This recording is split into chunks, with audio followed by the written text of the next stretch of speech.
Do you ever think that the association between an access point and the wireless LAN controller seems I don't know, a little bit mystical?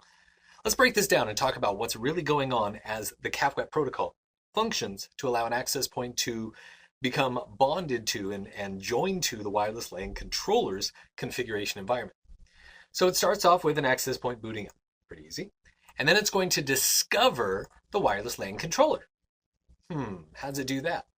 Well, it can find it on the local network. We've got multicast protocols available, port 5248. We've got a DNS record that we could create for it, or option 43 in DHCP might tell the access point where the wireless LAN controller is.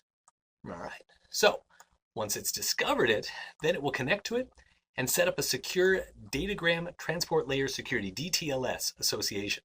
It's like SSL for local communication of our packets. And the purpose here is to be able to enable a secure control plane that will then operate on port 5246. All right, so we'll establish that DTLS setup. Then I'll say, can I join you? And the wireless LAN controller will say, sure. Once we've joined, then we'll reset and try it again. So we boot up, we've already had the chance to join.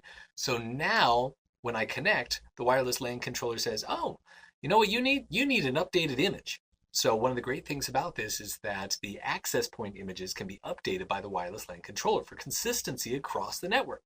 Word of warning, if you have an older access point, it might have been using the older protocol called LWAP, the Lightweight Access Point Protocol.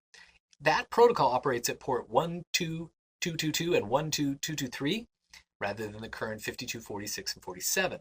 If that's the case, it'll update it. And suddenly it'll be a CAPWAP device rather than an LWAP device, which means it's changing its ports that it's going to use, which may mean you need to alter your access control list or firewall configuration for ports. There's something to watch out for.